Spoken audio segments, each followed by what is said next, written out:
Strap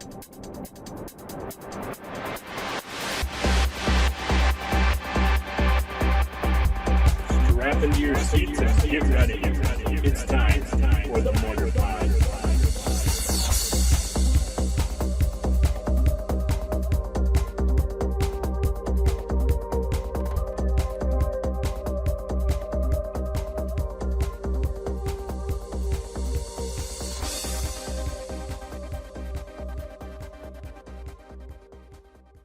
Hey everybody, Alex Stephenson and Jake Faas here. Welcome to this week's episode of the Mortarpod. Jake, how's it going? I'm great. How are you? I'm good. What did we cover? We covered Urz's block last week. Mm-hmm. Since then, M15 pre-releases have started, so I got a chance to do one yesterday, and I won it, so I was pretty satisfied with that. Black-red was my deck of choice, and that was actually my first draft with M15 that I'd done at all. I didn't do any of the real-life pre-releases or anything. So it seems like it's an interesting format for removal and stuff, and they're trying to like push auras a little bit still, coming off a Theros block, which is kind of surprising. Some cards that give you value with auras, and some auras that just have a little bit of versatility to them. But it should be a really interesting format. It's cool to see, old rares like Ancient Silverback suddenly uncommon, and like 5 mana dark banishing effects essentially. But I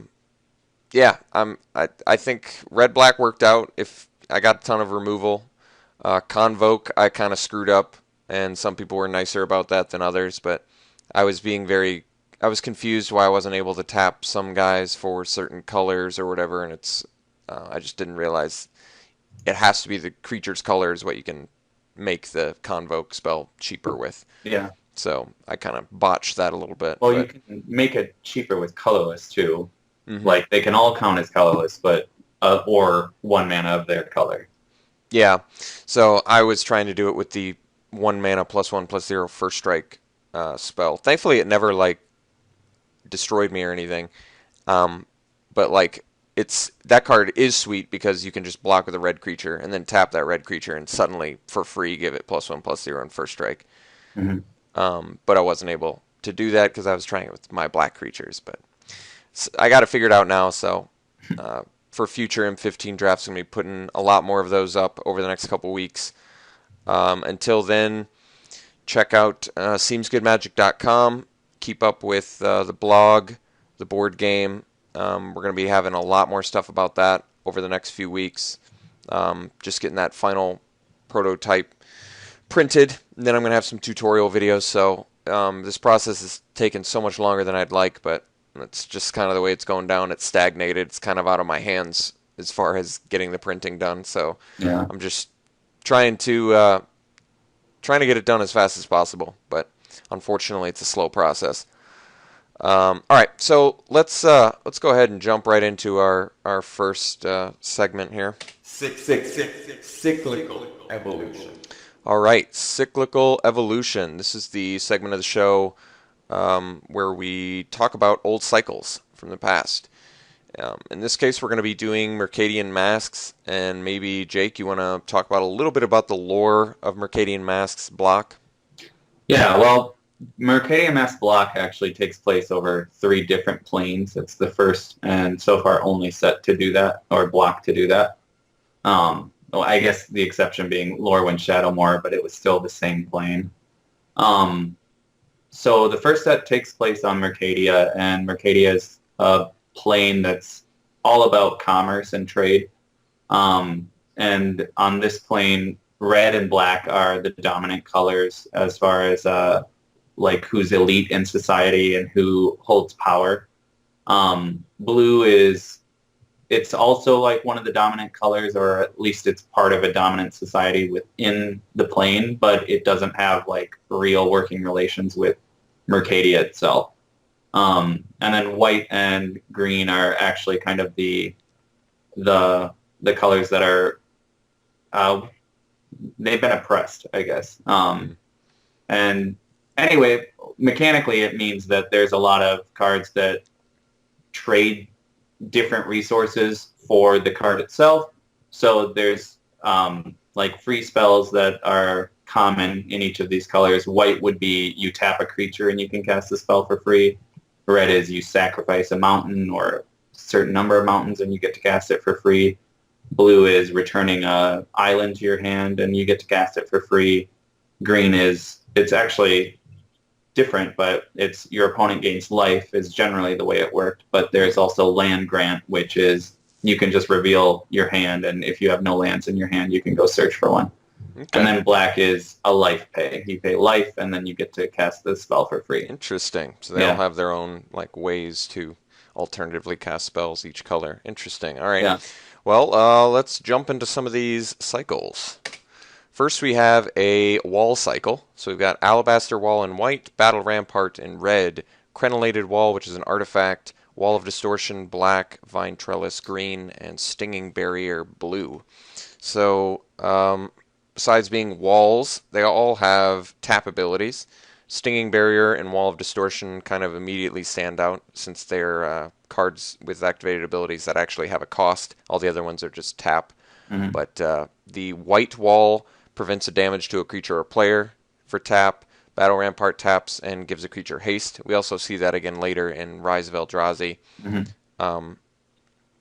Crenellated Wall taps and gives a creature +0/+4 until end of turn, which seems like a great combat trick to keep doing every turn, for limited at least. Mm-hmm. Wall of Distortion, 2 and a black, and tap it, and a player discards a card. You can only do it as a sorcery. Vine Trellis taps and adds a green mana to your mana pool, and then Stinging Barrier is blue and tap, and it deals 1 damage to a creature or player. So what's kind of the... Is it just because they're all walls that have activated abilities? Is that kind of the relationship? Yeah. It's also like their combined power toughness is always 4. Oh, I see that. Okay.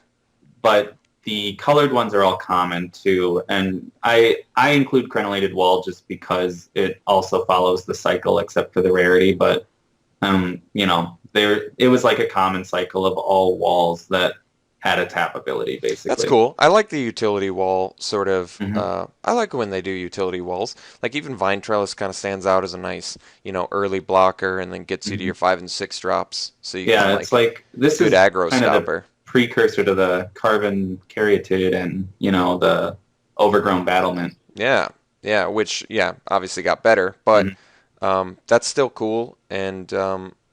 Battle Rampart was kind of fun to see in Rise of Eldrazi because, you played your 8-drop and then you wanted it to have haste so you could annihilate them. Yeah. I think Wall of Distortion is hands down the worst just because you have to activate its ability at sorcery speed too. Yeah. I see the problem there. Yeah. Yeah, you're right. So they were really concerned about making your opponent discard. Stinging Barrier, we talked about a little bit before we started, is a really great effect for blue, and they eventually got rid of it probably soon, I'm sure, sooner rather than later. Give them all instants basically, and then have them have this card that lets them attack your opponent on their turn while defending. It's a pretty brutal card. Yeah. So started off pretty simple, straightforward cycle. Let's check the next one here. We've got Chomano's Blessing in white, Buoyancy in blue, Flaming Sword in red, Tiger Claws in green, and Maggot Therapy in black. So these are all auras. They're all enchant creatures. They're all common. And is that sort of the main relationship? Oh, I see. They can all be played as instants. Flash, yeah. Now, we did see this before, but when you played those cards as instants before, they had to be sacrificed at the end of turn. Yeah, and this was their fix to it. They've pretty much decided that was not necessary. And what they wanted from that was enchantments that could also be played instantly, but they wanted them to act exactly like instants. So instead of having something that changed its type, they just let it be an enchantment that fell off during the cleanup step, which doesn't ever happen with anything else, Yeah, so it's too weird. Yeah, so this is the fix, and it proved to be not bad, these weren't overpowered. No, these are great, actually. Yeah, it's enchantment, or they're auras, you know what I mean? So you already have to have the thing on the board to get the effect off of them. I very much like these cards. I think Chomano's Blessing, giving pro color, is great. It just gives protection at instant speed permanently. Mhm. Buoyancy gives flying at instant speed. I guess that one is only cool really defensively, but you can get a surprise flying blocker. Flaming Sword's an excellent trick. +1/+0 in first strike. Great to have at instant speed. Tiger Claws is great to have at instant speed if you've Yeah. got your big green fatty and they block with their 1 toughness guy, and you're like, okay, he's tramples now. Yeah. And then So it's Maggot basically Therapy. unblockable there. Yeah, and then Maggot Therapy being a instant speed, essentially removal or pump spell, gives it some nice versatility. So this seems like a really solid common cycle. I think buoyancy is actually the worst, which is surprising, just because flying is actually a really relevant ability and limited. But yeah, I think this was, for fixing that first iteration in Mirage and Visions, this is a really well done cycle. Yeah. I mean, at this point, it almost makes like instant speed pump spells seem bad. Yeah. You know, it's almost like it trumps them too much. Almost. Yeah, but the instant speed pump spells that they had in this set all had alternate costs too. Oh, I see. Or not all of them, but they had Invigorate, which was your opponent gains 4 life, the creature gets +4/+4. And Maggot Therapy, they had Rouse in black, which was +2/+0, and I think it also gave it Fear, but it might have just been +2/+0. So there were, and actually white had all your creatures get +1/+1 if you tap one white guy. So each one of these also had an instant speed one that had an alternate cost that didn't totally make them useless, I guess. Instant speed pump. Okay, let's keep moving on here. Next, we've got Reverent Mantra. This is a rare cycle. Reverent Mantra in white, Misdirection in blue, Unmask in black, Vine Dryad in green, and Cave in red. So I'm not seeing a relationship between, at least between the card type. We're seeing a sorcery, a creature, some instants. It's a rare cycle of free spells, basically. These were all alternately played by removing a card that shared a color of this card in your hand from the game. Okay. Very cool. So Reverent Mantra, the white one, you can remove a white card instead of paying its cost and give all creatures protection from the color of your choice until end of turn. Almost like a free combat trick, essentially. Pretty massive, possibly like stops one-sided earthquake effects and stops pestilence effects, which they had at this time still. And then also gets you through your opponent's blockers potentially, or lets you defend all of them. Very cool. Misdirection, kind of a still popular one, lets you basically change the target of a spell with another target for free if you exile a blue spell. Unmask, exile a black spell, and you get to look at target player's hand, choose a non-land card from it, and they discard that card. That seems like sets you back a little bit too much. I think people actually really, really enjoyed this card because mono blue control was so powerful at this time too. They had like the Rising Waters style deck, and they were just off the back of Tolarian Academy, that taking the hit of 2 cards, and honestly, if you have 2 unmasks in your opening hand, you're not going to cast them both, you'll just use one to get rid of another card in their hand, basically. I'm not a huge fan of it, but maybe you're right. Maybe at the time it was a little more valuable. Vine Dryad, 4 mana 1/3 with Forest Walk, and you can play it at instant speed. And then, of course, you can exile a green card and play it for free, essentially, in quotations. And then Cave In for red. So exile a red card in your hand, and it deals 2 damage to each creature and each player. That one actually strikes me as pretty good. Yeah, that one's very strong. You could still very easily see some Omega card advantage out of that if you do it right. That's a cool cycle, though. I feel like we've seen it before, right? Because with Alliances, we saw Force of Will, so there were some cards that they kind of already had done something like this before. Yeah, it wasn't so tight in the... Well, and Force of Will stood out as just hands down the best of that cycle. That was the other part. This one's a little more even. Vine Dryad being, I think, is just the worst. Because you're in green, you generally are going to be trading a creature or something that's even still valuable to you for this card, and it just doesn't. A 1/3 isn't what you want. If it was 2/3, 2/3 would have been. It would have been better, yeah. a playable card, I think, but at 1/3, it's just not good. Yeah. Cave-In, Misdirection, and I think Reverent Mantra more as a sideboard or limited card. I do think Unmask was really popular at the time because of how good control was, and Okay.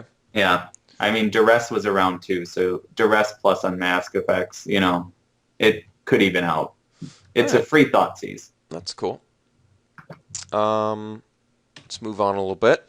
All right, the next cycle we've got is a pretty cool one. We've got Charmed Griffin in white, Indentured Djinn in blue, Hunted Wumpus in green, Hired Giant in red, and Enslaved Horror in black. So these are all very efficient creatures.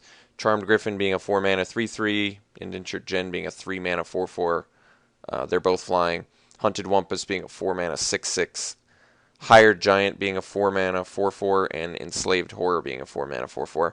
And whenever any of them enter the battlefield, they have a beneficial effect for the other players. Mm-hmm. So Charmed Griffin, the white one, when it enters the battlefield, each other player can put an artifact or enchantment card into play from his or her hand. Indentured Djinn, your opponents get to draw up to 3 cards. Hunted Wumpus, they can put a creature card from their hand into play. Hired Giant, they can search their library for any land card and put that card into play. And then Enslaved Horror, they can basically return a creature card from graveyard to play. So, pretty beneficial effects for your opponents there. I would say Hunted Wumpus almost seems like it's the best because there's comes a point where your opponent doesn't have a hand left, so they wouldn't get any value. Against the control decks at the time too, Hunted Wumpus would have just been a huge problem if they didn't have the counter spell for it. Indentured Djinn seems a bit dangerous since it's drawing the up to 3. scariest. Enslaved Horror actually seems pretty good. I'd say on turn 4, there's a good chance they're not getting any creature card back. So 4-mana 4/4 in black, very good. Hired Giant, I mean, it kind of sucks. I would say in Constructed it's more dangerous because of the chance to get the Tolarian Academy, as you say. But for Limited, I wouldn't think it's that brutal that they get a land. And then Charmed Griffin isn't Charmed that... Griffin is bad. Like a 3/3 for 4, and then they potentially get something good off of it too. But you get the flying out of it, Yeah, because Indentured Djinn is 4/4, I think this cycle could have been a little better as far as like Charmed Griffin should have been a 4/4 too. But I think the reason that they didn't was because they knew people wouldn't be playing with artifacts and enchantments that often. And then white also, you played Disenchant, almost main deck, I think at the time. So, you would just disenchant whatever they put out anyway. And Indentured Djinn is so brutal, because letting your opponent draw 3 cards, even in Limited, there's a good chance that they're going to find something to answer Indentured Djinn, any sort of bounce effect or anything, and it would have been really a lot of value loss. Really sweet if they had reprinted Indentured Djinn in Rav Block or in a core set with Rav Block era, or new Return to Rav Block area, because of Notion Thief, or like having any type of like Consecrated Sphinx, stuff like that. Yeah, that would be If cool. it had been printed a little later, it would be better. But overall, I guess I would say Hunted Wumpus and Enslaved Horror kind of stand out as the best, followed by Hired Giant, then Charmed Griffin, and probably Indentured Djinn. Your opponent drawing 3 cards to me is just... It's huge. It's too much. A little bit too brutal. Yeah, it's really good. But yeah, that is a very good... that's a good uncommon cycle. I do enjoy that. Okay, next we have the Legates. So we've got Cho Arim Legate in white, Saprazen Legate in blue, Deepwood Legate in black, Chiron Legate in red, and Rushwood Legate in green. So these are all, they're all Legate creatures, or their creature type looks to be a mix of soldiers and shades and goblins and dryads and stuff and such. So it's not necessarily a creature type. It's more of just like a position. Is it kind of a rank is the Legate? Is that what it is? I'm going to look at what their creature types are. Yeah, it is just a position or something. Okay. It has no effect on their creature type. So these are all sort of color hosers in a sense. The white one has Pearl Black, and if an opponent controls a swamp and you control the plains, you can play the Choa Rim Legate for free. Sappers in Legate, if your opponent controls a mountain, you control an island, you play it for free, and it's a 1/3 flyer. Deepwood Legate is a 1/1. If an opponent controls a forest, you control a swamp, you can play it without paying its mana cost, but it's also a shade, so 1 black, and you can give it +1/+1 until end of turn. Chiron Legate in red, if your opponent controls plains, you control a mountain, you get to play it for free, and it's a 1/1 haste. And then Rushwood Legate is a 3 mana 2/1, but if your opponent controls an island, you control a forest, you can play it without paying its mana cost. So they did have to have the you control a whatever color the creature is, so you couldn't just, jam it in out of sideboard and play it for free. But so that makes sense. I'm personally not impressed with a few of these cards. I think Deepwood Legate and Sapperzan are the best, in my opinion. Choa Rim might have been good, but a 1/2 isn't that impressive, even when it's potential to color hose them. And I guess if you got the nuts hand with Chiron Legate and friends, I guess you could drop 3 or 2 of these and just swing on turn 1. But yeah, I don't know. They're all kind of lackluster, even when you get the free effect off of them. That's true. And Raging Goblin was never really a popular spell anyway. Mm-hmm. So even if it's free, essentially, I think okay. That they could have beefed them up just a little bit. Choa Rim could have been a 2/2. Sapperzan could have been a 2/3. Deepwood is fine, in my opinion. Deepwood seems great. Yeah. Shades are always strong and limited, and this one's definitely no exception. If you snag that guy on turn 1, you're sitting pretty good. That's a big beatdown. Hit for 3 on turn 2 is really crazy, but that's huge. Yeah, the black one really got hooked up, but the other ones just kind of fell short, I feel like. Yeah, I think so too. So it just seems like some ultra cautiousness with free spells. And they've experimented more with that since then, with the Kasali Ambusher that we'll see later and stuff. So they do experiment with free creatures some more, but this maybe is the first generation of it. All right. Next, we have the Ramos Cycle. So Eye of Ramos, Heart of Ramos, Horn of Ramos, Tooth of Ramos, and Skull of Ramos. So they are all 3 mana artifacts, rare. They tap for, their color, and then you can sacrifice them and add 1 of their color as well. So what's cool about these is you tap and you add the mana, and then you sacrifice them, and then you get double mana for a turn if you need it. Otherwise, it's just a mana ramp, so it doesn't seem like a rare. Yeah, it really could have been uncommon. I think so too.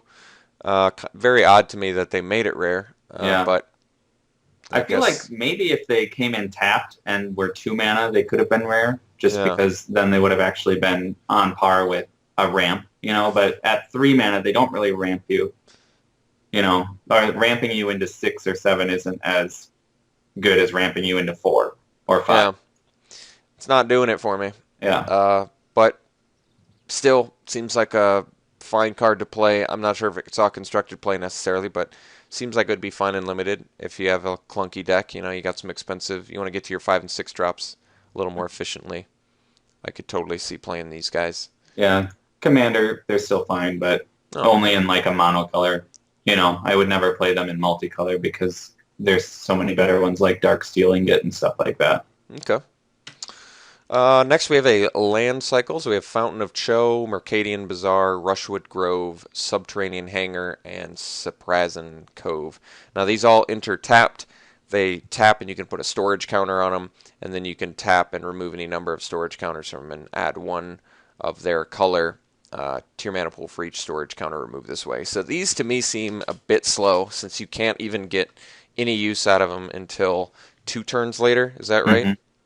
Yeah, they're the fix to the Fallen Empire cycle, which was come into play tapped. You can skip untapping them to put counters on them. Yeah. So at least they allow you to, after you've got a couple counters on them, decide if you want to put more on it or use that mana at end of turn, stuff like that. So they're better than like the Yeah. Fallen Empires one or whatever. But they could have easily come into play untapped, and it wouldn't have been a huge issue because they deplete themselves when you use them. So on your first turn, you play it, tap it, put a counter on it. Next turn, you use the counter. You're already back a turn, you know. So there really wasn't a reason, in my opinion, to make them come in tapped. And eventually we see one more upgrade to this that we don't Mhm. necessarily have to mention yet, but we see it in, I believe, Time Spiral Block. Yeah, and it is Do a huge upgrade. And it's in a my necessary one. Yeah. These are just still too unimpressive. Yeah, to... yeah. Okay, next cycle, another land cycle. We've got Hickory Woodlot, Peat Bog, Remote Farm, Seprazin Scary, and Sandstone Needles. So these are depletion lands. So they enter tapped with 2 depletion counters on them, and then you can tap, remove a depletion counter, and add 2 of the color mana. And if there's no depletion counters on it, you have to sacrifice the land. I was kind of hoping they'd be more like Vivid Lands, but these are significantly worse than Vivid Lands, since they really... I guess it's not necessarily worse, it's arguable. Yeah. They ramp you a little bit more, which is kind of nice, but... I mean, I don't know what deck wants them necessarily. In Commander, if you're playing a proliferate style deck, or even if you have a proliferate deck and it's like casual, these would be amazing in that deck, you know. But they're not really that great other than No, that. they're not. But Being able to tap for colorless to me is like just so much the downfall of these cards. The fact that they're like, you get 2 uses of them, then you're done. It's just gone. But if you have first turn this, second turn this, and then third turn any land, it's 5 mana on turn 3 that you have access to. You know. Yeah. So they can actually do like a substantial amount of ramping, and then on turn 4 you could be at 5 or 6 too. So it just depends. Yeah. Overall, a little bit unimpressive on the surface, but that's okay. Let's check the next one here. All right. We've got Righteous Indignation in white, High Seas in blue, Putrefaction in black, Magistrate's Veto in red, and Snake Pit in green. So these are all enchantments, one from each color. Righteous Indignation, whenever a creature blocks a black or red creature, the blocking creature gets +1/+1 until end of turn. High Seas in blue, red creatures and green creature spells cost 1 more to play. Putrefaction in black, whenever a player plays a white or green spell, that player discards a card. Magistrate's Veto, white creatures and blue creatures can't block for red. And then Snake Pit in green, whenever an opponent plays a blue or black spell, you can get a 1/1 green snake creature token. So it's just a color, and then it's 2 enemy colors. Basically, you get some sort of advantage against the color's 2 enemy colors. Which one of these do you think is the most brutal? I actually think that Magistrate's Veto is probably the best. Snake Pit, meh. I like Snake Pit personally, but I don't think it's that good, you know? High Seas also not that impressive. If High Seas was 1 or 2 mana, it'd be a lot better. Putrefaction is just way too expensive to even think about using. Mm-hmm. Righteous Indignation might be decent, but at the time you actually had access to, in Standard at least, Absolute Law and Absolute Grace, which were just better because it was like, you can't block my guys, and then my guys can just block you all day. I think I agree. Magistrate's Veto would have been brutal. I think the white decks were kind of popular because of the whole Rebel. Yeah, Rebels. Yeah. So Magistrate's Veto, being able to get by them, that is pretty good. Additionally, it should be kind of noted, blue creatures, there's quite a few in this set at least that already can't block unless they're can only block flyers. You know what I'm talking about? There's like a few cards from the set that do that. So Magistrate's Veto, it's like, for that, since it makes blue creatures unable to block, it's like any creature they already had in blue was, they've already kind of like restricted to which ones can block non-flyers. So it's kind of, I think you're right. I think Magistrate's Veto is the best. Then it's probably maybe Snake Pit or Righteous Indignation. High Seas is okay. It's just like you say, it's a little bit too slow. Overall, I think this cycle was kind of their new cautious approach to color hosing, so I guess I can get behind it. It was better color hosing because it wasn't As just brutal. shut those decks down. Yeah. You know, I think of like cards like Perish and stuff like that, where it was just like, oh, you're playing that color? Well, screw you. You know, or like Chill. Chill is like way worse than High Seas. You know, High Seas is limited to only creature spells. It's 3 mana. Chill is 2 mana. It's all their spells that are red cost 2 more. You know, so they really did tone it down with these, and I'm happy they did. I think this is the right direction to go with color hate. Just some were obviously a little bit better designed than others. Okay. Next, we have Muzzle and Inviolability. So these are both 2 mana white auras. And Muzzle is prevent all damage that would be dealt by enchanted creature, and Inviolability is prevent all damage that would be dealt to enchanted creatures. So, clear relationship here. One makes an ultimate blocker, and one turns off an attacker. I guess Inviolability also makes a very good attacker, too, potentially. So, I think Inviolability is kind of the better card out of these two. Oh, yeah. I do like that Muzzle. Muzzle's fine if you're like a blue-white flyer deck, you know. Oh, yeah, for sure. Shut down their fatty on the ground and fly over top. I kind of like it because it's almost like splitting up pacifism or something like that, you know, making pacifism into 2 separate cards. Not that Inviolability is really like pacifism, except for the fact that the creature never gets into combat, really. But, you know, I did like that aspect of it when this set came out. But I think it's a cool idea just to show both ends of it that white has, you know. Yeah, definitely. Next, we have another just white cycle. So we have Thermal Glider and Nightwind Glider. And these are 3 mana, 2/1 flyers. One has protection from red and one has protection from black. So staying in that sort of Urza's block theme of giving...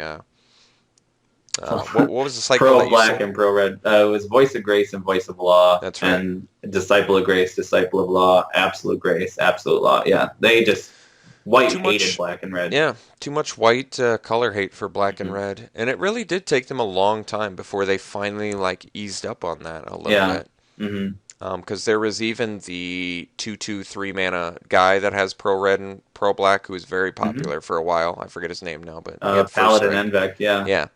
And these are rebels, the Thermal Glider and the Nightwind Glider, so they're even searchable by pretty easy means. You just put 2 of each in your sideboard and you go get them. And then when Lynn Civi came out, she had the ability to put any rebel in your graveyard on the bottom and then search for X. Lynn Civi got banned also because she was just like the backbone to the rebel deck, you know.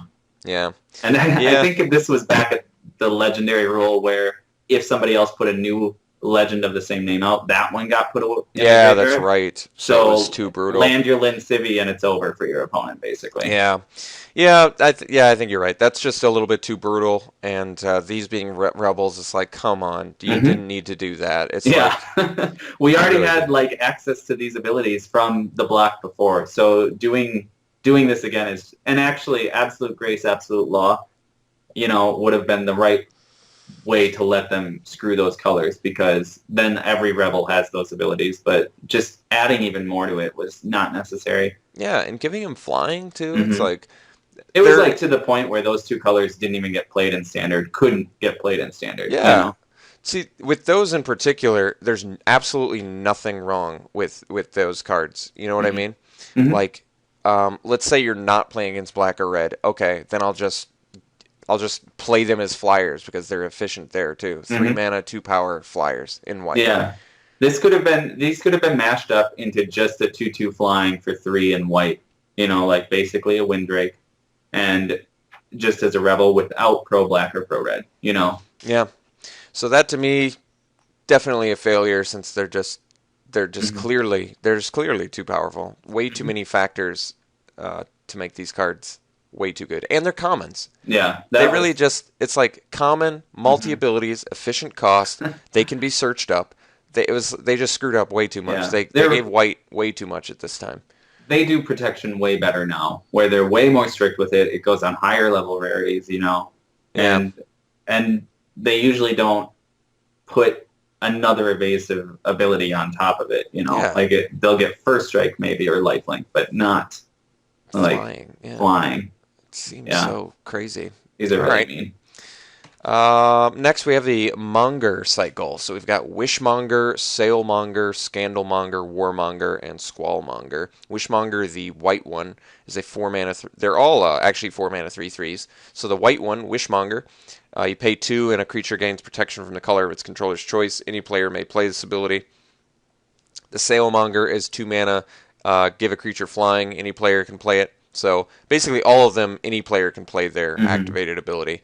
And they're all monger creatures. Have they since changed their creature types? Yeah. Wishmonger is a unicorn monger. Sailmonger is a human monger. Scandalmonger is a boar monger. Warmonger is a minotaur monger. And Squallmonger is the only one that's still actually just a monger. Huh. They couldn't decide if they wanted to make it a dryad or something? Or... Yeah, the 4-arm thing, in my opinion, it should have been Jin. Like Jinmonger, just because it's got 4 arms and 3 fingers on each of those arms. But as you said, they just had a hard time coming up with one. Yeah, I think it also has multiple eyes. This one is like clearly not too human, weird. So I see. So Scandalmonger has the 2 colorless ability. A player discards a card from his or her hand, and you can only play it at sorcery speed. Warmonger, you pay 2. You can deal 1 damage to each creature without flying and each player. And any player can play that. So, kind of the clear disadvantage of that one. They pay 6 mana and they kill your 3/3. Squallmonger, the green one, you pay 2 and you deal 1 damage to each creature with flying and each player. Now that one to me makes a lot more sense. Yeah. Since there's no actual means to kill itself. The Squallmonger with itself. Overall, which card do you think you like the most? Wishmonger just seems like it's a card that's just brings out the long game almost. I think Wishmonger is more like it might as well have been unblockable. Like, that might as well have been what it said, because I don't really, or like dodge removal too. So I guess it is, as protection, it's not really going to benefit you as a blocker. You know what I mean? Because your opponent can just get through your creatures. Yeah. But, stopping their removal spells or getting yourself through their defenses, Wishmonger's great. I personally like Squallmonger the most because it actually closes the area that green has the highest problem with, and then it actually can ping down your opponent to death. I like that too. That is good. Even Scandalmonger seems okay if it's like one of your last cards that you're playing. That could be really brutal. Well, and Black had the pay life spells to play them for free, so actually it would be really easy to just play out, snuff out, and, play those spells for free, and then it wouldn't matter that your opponent had the ability to make you discard. Yeah. For limited, I think these are all fine because they're all hill giants at worst with kind of an interesting ability. I think Sailmonger is actually the biggest liability in limited because it allows your opponent to get through first against you. Yeah. But other than that, I think they're all fine too. Yeah, they're cool. Like I said with Warmonger, that one just kind of stands out as being a little weird because it's kind of weak against its own activated ability, which kind of to me is a little bit of a turnoff for it, but that's all right. I still think it's cool. It could have just been a straight up ping effect, maybe. Well, actually, yeah, 1 damage to target creature or player on Warmonger probably would have been more appropriate. But then it would have been really crappy actually because they could kill all your other shit first. And then or they could just pay 6 on their turn and you basically Warmonger did nothing. Yeah. You just play it and then they're like, okay, pay 6, kill it. Yeah, they didn't even have to use this spell to get rid of it. Yeah. Yeah. So kind of a shortcoming. Yeah, that was the problem with Red Cycle of flailing creatures too, which had the ability to just die as your opponent decided, basically. Mm-hmm. But cool cycle nonetheless. There was also cards from this set called the Flailing Blank. There's like a cycle of creatures with flailing in their name, and they all had this type of ability where it was you can play it and your opponent can play it, and there's different effects. So it was +1/+1 or -1/-1, and each effect was 1 mana. So the idea that they had intended with it, and I just think it was they didn't play test it enough, was that you and your opponent would get into kind of just a fight over the flailing creatures. But more often than not, I think your opponent would just win, because they could do it end of your turn and then on their turn. Yep. So, yeah, those were kind of a failure, unfortunately. Mm-hmm. All right. Next, we have War Cadence and War Tax. These are 2 enchantments for red and blue. War Cadence is 2 in a red, and then 1 red and X. Creatures can't block this turn unless their controller pays X for each blocking creature. And then War Tax is 1 blue and X. Creatures can't attack this turn unless their controller pays X for each attacking creature. So, to me, War Cadence in red is just very brutal late game. If you're at a stalemated board and you drop a War Cadence, that's an immediate big issue for your opponent. They really can't even tap out for the rest of the game. If they have a big divided force, they're just gonna have a real hard time blocking creatures. So, to me, that one is just real brutal. That one almost seems commander playable to me. It totally. Both of these actually are Vortex to having a propaganda that is inflatable. Yeah. Is pretty good against anyone who's playing a token strategy. But yeah, War Cadence is really great. And War Cadence, I like it more in Limited actually than in Commander because it's kind of easy to deal with a lot of creatures in Commander just by wogging them. Yeah. But yeah, I think War Cadence is just a really brutal card in most other situations, and Vortex is just better in Commander. Yeah, I think War Cadence could easily be a snap first pick, honestly. I really do think it's that strong. I think it could be reprinted as a rare, too. I don't think that would be... I wouldn't blink at that, because it is just a really great effect. Yeah, I don't think so either. I don't even know if it might actually be... I don't want to say too good to print, but... It is an extremely powerful red effect. I mean, you do have to continue investing in it, if you want the effect.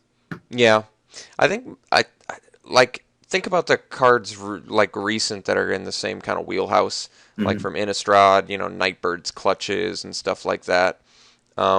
It almost feels like they're just not as far-reaching as War Cadence, especially since you only get that one-time use. I think it's the residual, just to keep using it. Yeah. If it was a one-time thing, you wouldn't even bat an eye. You'd be like, oh, okay, that's pretty good as a one-time effect. But literally, it's each turn they have to deal with that.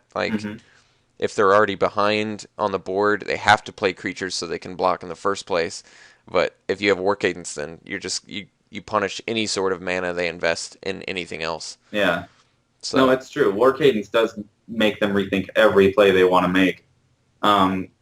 Because it's I can only block with one creature anyway if I keep all my mana up. It's kind of what War Cadence says. Yeah, and if you have more mana than your opponent, they're done. Yeah.